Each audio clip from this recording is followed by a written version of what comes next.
So, okay. 5 full reviews done. 1 to go.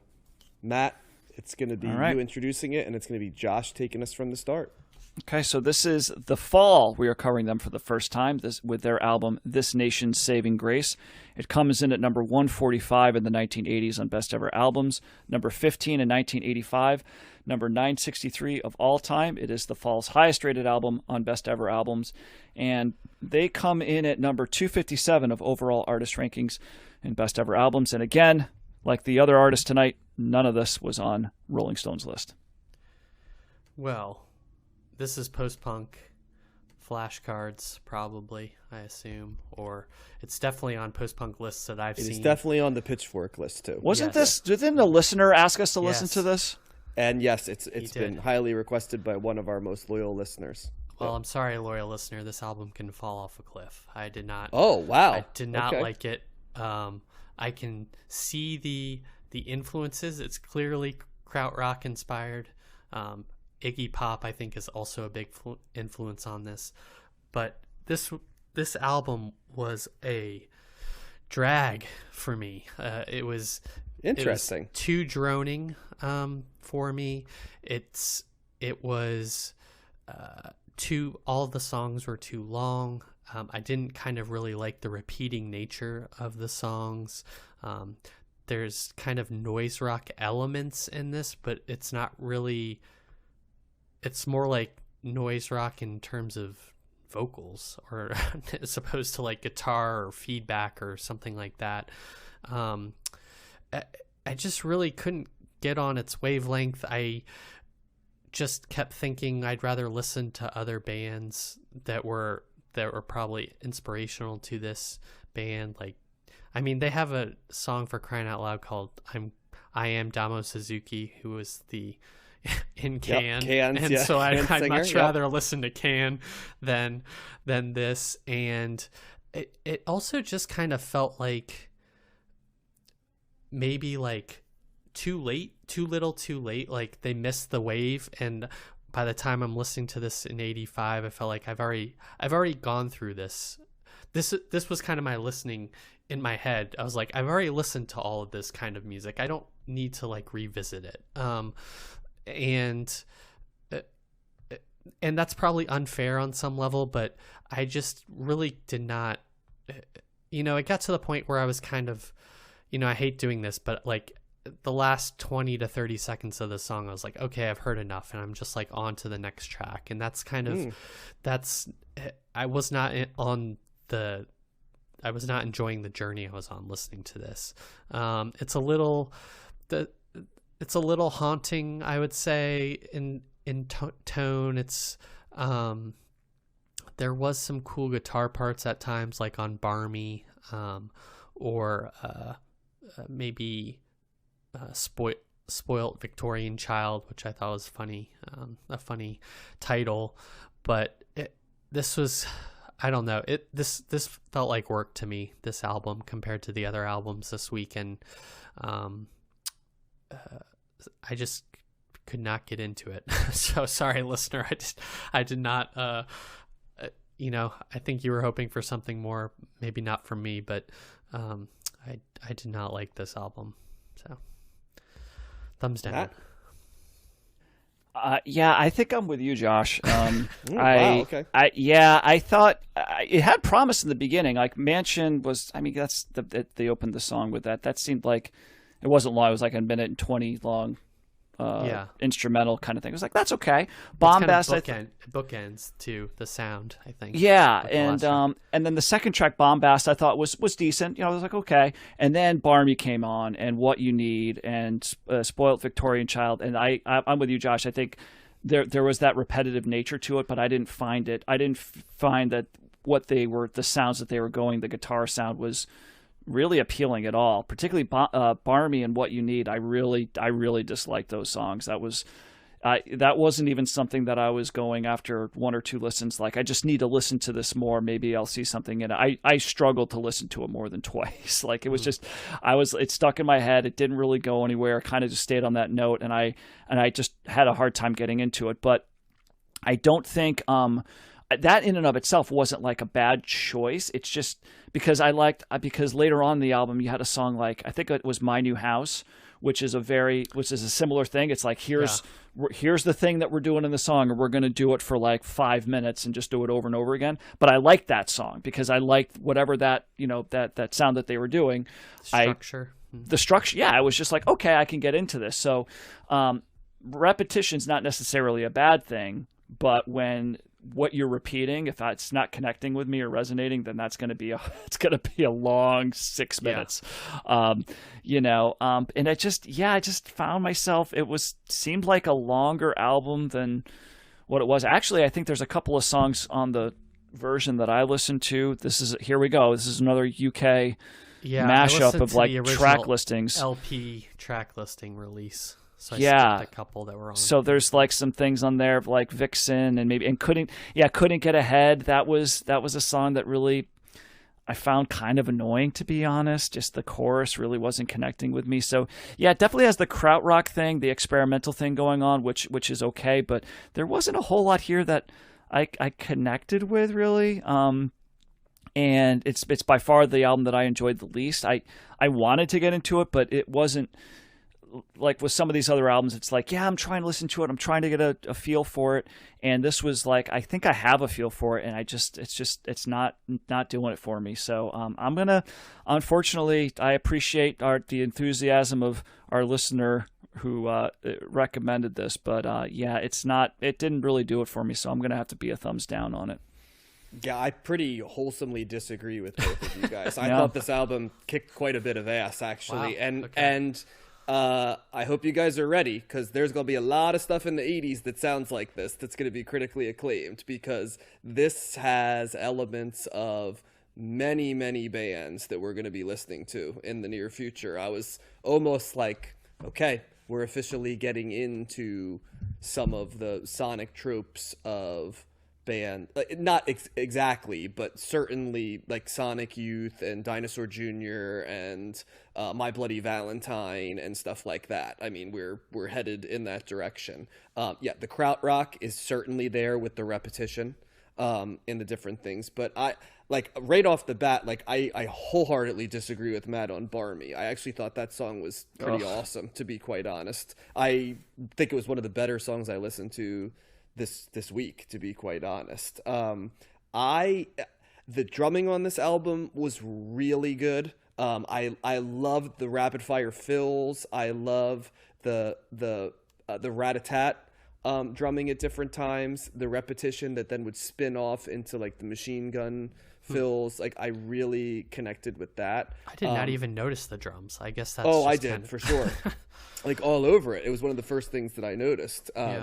I get it. This is much more, I'm surprised it's so much more my sonic palette than it is yours. I also think that I would have liked this album regardless of when I listened to it, but I really appreciate the role that two different types of music made for me. One was listening to all the krautrock, like Can and Neu and stuff, made a big difference because it basically developed my palette for what was coming. I'd even go so far as to, I think you're right, Josh, that there's elements of like what the Stooges and MC5 were doing that are certainly beholden here. But also a lot of the experimental bands we listened to in the late 70s and the early 80s, the ones that had like minimalistic elements that kind of came in. And if I think back, guys, I was higher on a lot of those bands than you guys were. The ones that you kind of were like, it didn't seem to, for Matt, it was like, there didn't seem to be enough melody for me and enough going on. And for you, Josh, it was like, I don't know. It didn't connect to me. It kind of just existed. Right. And a lot of those, I was kind of the dissenting voice going like, I kind of like what they were doing here. You know, like Teardrop Explodes and stuff like that. Like, I like them. I didn't you guys, sometimes, but what I'd say is one of you guys would usually like have a really strong reaction, right? And like, I think I was pretty consistent in finding that I liked a lot of those albums, and I felt like this was a continuation of that type Is that of like music. the pop group and the birthday party, like that stuff? Because that was the stuff that didn't really, that I remember some of that really stuff's disliking. experimental. Yeah. Yep, that's what I said. You didn't. I also think it's really funny. Like I feel like some of the things you criticize this album for are the things that I criticize the things like New Order for, that you guys like a lot more. And like for whatever reason, like I feel like the review I had of New Order is how you sound about this album, and then I'm in the opposite side. You know what I mean? Where it didn't do anything for me, right? Whereas you guys were like, no, John, it's like there's the repetition, but it really connects with me. I'm like, oh, just these songs seem like they're 8 minutes long. This didn't feel that way to me. This was more like I just connected to the divergent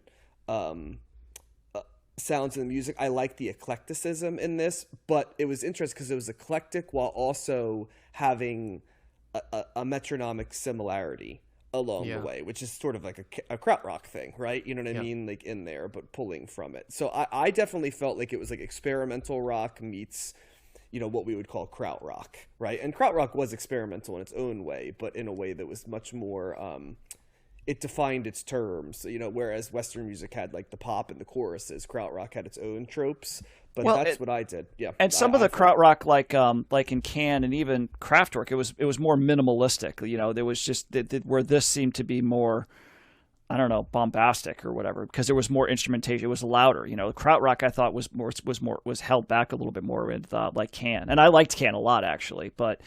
And again, the metronomic aspect of it and the repetitive nature in and of itself isn't bad, but it depends on the sound that what you're doing with like, that repetition is gonna, you know. You know why it's hard for me to see, Josh, that you didn't get the drums is because a song like "Gut of the Quantifier" is like all drums. It's basically like this, like it's just the drums are in the front, and it's like maybe it's because I do react to drums pretty significantly for a variety of reasons, drum and bass lines, but like I immediately was taken by the drums on this, and I immediately was taken to sort of the guitars that at times sounded sweet and at times sounded like they were challenging you a little bit, which is the type of things that like bands like Sonic Youth, right, are doing, you know, throughout the 80s as we get to them too, right? And that's what it is. It's like, ooh, that sounds really sweet. And then at times it's like, ooh, that sounds really ugly and harsh. And I love that juxtaposition. It doesn't surprise me that it doesn't maybe appeal to you guys as much, because I think, you know, certainly Matt likes a cleaner guitar sound in some ways. And Josh, I think I still don't quite know your palette enough, but I'm getting the suspicion that you might also like a cleaner guitar sound, whereas I like kind of like I like the fact that it's not moored to the blues in some ways too, the guitar playing. And that may like, be and I think for me, and that's what I'm saying. And it's kind of like if you're used to and really respond to blues driven guitar, which I do too, don't get me wrong, but like when I see it go away from the blues guitar, you know what I mean? And I think to some degrees, it seems like easier when a band goes away from it and replaces it with electronic music for you guys. Whereas for me, I kind of like when it stays with the guitar, but like a different, harsher guitar. Whereas like to me, the electronic replacement sometimes is a downgrade. So no, this is definite thumbs up album, and not just because our listener, yeah, John, are you sucking up to our listener? No, and I'm pretty consistent because I think that when this list, and I apologize, I'll drop full name next week as well, like in there. But I think one of the things was like when he started listening to us, he was seeing our reviews of the stuff like the Pop Group and Teardrop Explodes and some of those albums from the early 80s that we were doing that I think I was responding to as well. So it's kind of like, oh, you know, if one or two of you guys is digging this, you're gonna like this album. You should really get to it and stuff if you like this. And I think, in that sense, he's 1,000% right, because to me, this is just simply a continuation of the more challenging rock we listen to, but like the art experimental rock. And there is not much of that, which I'm not finding that to various degrees I don't like. I especially once it kind of got out of the late 60s, early 70s, where it was a little bit trying to figure out, and it didn't resemble any type of music. Like this absolutely resembles like music, right? Just in a way that doesn't necessarily ground its traditional pop.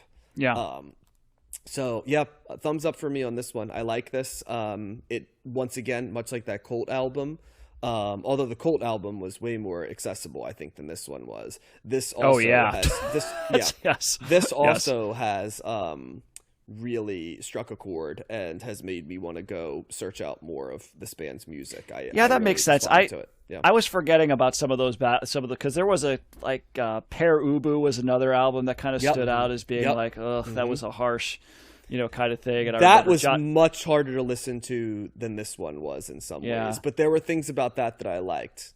Even like Husker Du has elements like this where it gets real harsh at times.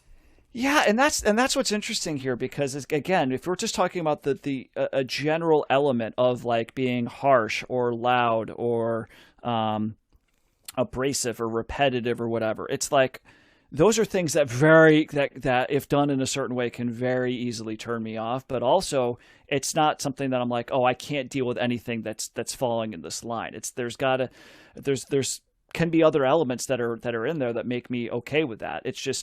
It's got to be certain. Maybe it's just a harder, a bigger barrier to cross, so to speak. But yeah, this was a pretty easy for me. Thumbs down for me. Like I could have listened to it more. I didn't want to. I wanted to listen to more of The Cure. So I was like, I'm gonna listen to that one again. To me, this was a perfect complement to albums like that. It was like when you're serving a meal. You know what I mean? The Cure was sort of like the macaroni and cheese, really good macaroni and cheese, but like I mean a mainstream dish, that most would do. This was sort of like that entree that gets served where you're not sure how you're going to feel about it, and people at the table have different opinions of the entree, right? Like, and I get it. I totally get why this is not for everybody. But it very much hits my wheelhouse. Also, the lyrics are very good on this album, which I guess I'm going to be the guy that is the arbiter of lyrics. You are podcast, which I don't necessarily love being the only guy that gets to weigh in on this,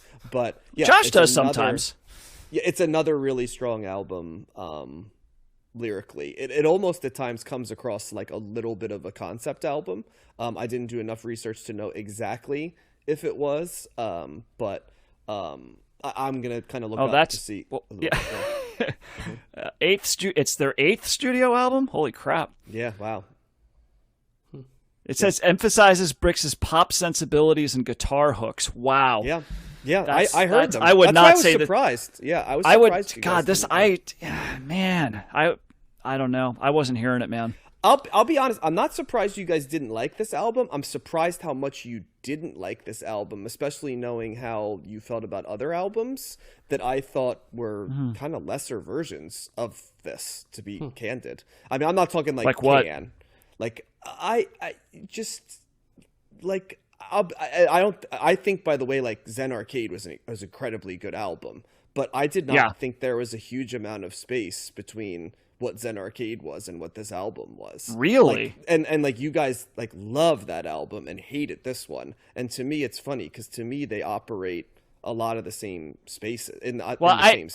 Okay. I didn't love Zen Arcade. I liked it. There were definitely elements because that was a long freaking album. But and I love Zen Arcade. So I mean, there you go. Man, I don't see. I would not put these albums as being similar to me really at all. I mean, there's a lot of energy and there's a lot of noise and stuff like that, but that's to me where the similarities kind of stop. Well, let's see what All Music says. They're the ultimate arbiter, aren't they? So All Music. They certainly know more than me. Yeah. So All Music says the 6 people that this was influenced by. Ready? Syd Barrett, The Kinks, John Lennon, and Gang of Four, which is a very good corollary. I liked Gang of Four. Yeah. They definitely share elements there for sure. And similar to the pop group, The Birthday Party, sure. Yep. Joy Division, yep. Wire, The Soft Boys, I see elements of it, although they're a much more refined version. Pear Ubu and The Teardrop Explodes. Wait, Underwater Moonlight guys? The Raincoats is another one they mentioned, which is another good corollary for them. Yeah, and I trend down on them. on many of those bands. Where are you getting the split. soft boys out of this? Hang It's just what all on. music says. The guitar parts sound very similar. You just they soft boys just synthesize it into something that's more traditional pop music. I think that's. But I if think you were that's to it. listen, But that to outside me of is a structure- totally different sound. That's like I No. don't get the similarities. Maybe all I right. think there's certain guitar chords I don't like. I think there must be like a dog whistle. Like if they play a certain way in the guitar chord, the brown note plays track. I mean, too I- long, with then I'm just like out.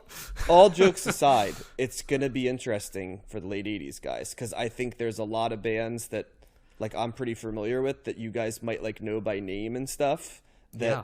are coming, and like if you guys find this sound that off-putting, yeah. it's gonna be very interesting because it's like I think you guys are like, oh, this album like operates in isolation, right? Like to other stuff, and I'm like, get ready because like this is not an atypical sound. Yeah. of Okay. what's coming. Yeah. Well, if it- so I mean, not to scare you off, but like it's also I don't want shocked- to.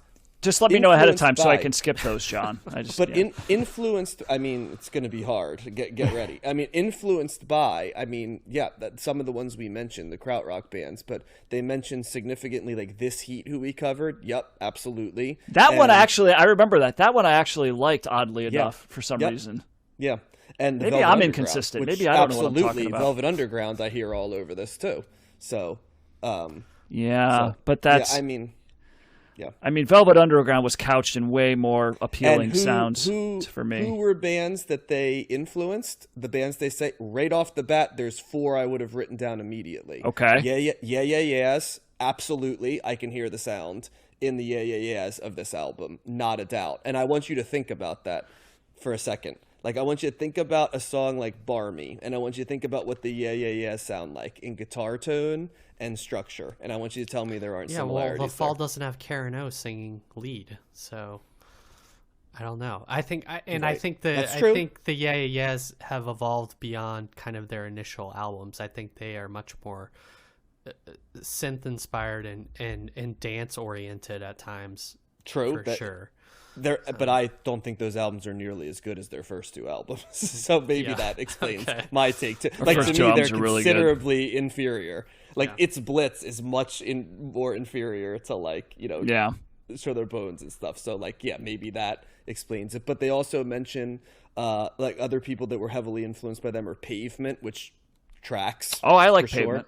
For tracks for sure. But I'm surprised like and then they say like Interpol and the Strokes, like yeah, I hear elements of it. Not as much as I do like the yeahs and Pavement, but like yeah, for sure, I hear elements. Of I it, wonder. so. I wonder maybe if there's another Fall album that I would like more than this. You know what I mean? I mean that this is their 8th album, and I'm just looking at their So All discography, which is Music- ample. Yeah, you know, All Music gave this. So like as I look at how All Music sort of, they're not the be all end all, but they gave this one 4.5 Holy stars. crap. And they gave the album before this 4.5 stars, The Wonderful and Frightening World of the Fall. And those are their 2 highest, 4.5. And John, then they the have whole- 31 albums. Yeah, they're prolific. Yep. Holy crap! All right, I bet you. My guess is, and I'm not going to. I don't think I'm going to do this. I would bet that there's at least a couple of albums in here that I would probably really like, because I so? like a lot of those I don't bands. know. And you don't think so? I mean, with 31 albums though, they got to hit some it's though, hard. because The way you dislike this album so much, and the fact that this is pretty critically considered, you know what I mean, one of their 2 best albums. But that's yeah. But I also think that I'm just going back to what I was saying earlier about how, you know, it's not like the fundamental elements of this, like the harshness in and of itself. I just don't think that I don't if really you did consider something. this album harsh. Like that's the other thing. You guys keep using that term, and I don't. I'm trying to, maybe maybe I'm not using. I don't know, but the choices of the melodies and the sounds and the structure of the songs were off-putting. If you're doing something that's more experimental or more noise rock or whatever, insert whatever term there, but you're going to couch it in something that to me is just going to come off as more melodic or something that's more catchy or interesting or whatever, right? Like I could see myself because I like offbeat stuff. I like, experimental stuff done in a way that just hits me in a certain way. This just didn't do that. So I would think with 31 albums, something would have to hit somewhere. Is my it's just the statistically, speaking, like at least one of these has to be something. Like I like this one a lot. I'm reading the user reviews, and pretty much everybody says this is the place to start if you're interested and if you'll like the song, and 5 stars. So like, I don't know. I mean, not to knock it there, but like that's kind of pretty much universally what they're saying. All right. So yeah. Well, I I would never know the answer anyway because I'm not going to listen to 31 of their albums. I'm really no fault, nothing against them. I'm not really doing that with anybody except the Beatles. But the Beatles even have 31 albums, so forget it. This is one guy says this is strange music for people that like strange music, which I think is a good description too. All right. I'm not strange enough. I think I need to be stranger. I think noise rock may be maybe something I thought I would like, and maybe harder to get into than I realized. Boy, so there's a lot of breadcrumbs, Josh, with bands that you don't like the Cocteau Twins and like this and stuff. That I'm like, even Josh, like Mission to Burma, I think he might be headed. Which I loved. And I liked more than this album, but still there was elements in it that I was having a difficult time with. So we'll see. No, and that's why I was like thinking. I was like, boy, like I think Josh may not like noise rock, which is okay. We all have stuff we don't like, but noise rock might be for you what ska is for Matt, and what like industrial synth music is for me. Like it could just be we each have our music that's particularly difficult, and what we're really trying to see is what are the pieces that transcend the natural prejudices. But yeah, unfortunately, Josh, I think that might be the direction you're headed in. So yeah, we'll see. Yeah. I don't want to kind of get in that mindset before I hear the albums. So, well, you were able to transcend it with The Cure today, right? Yeah, like you kind of had that. So, okay.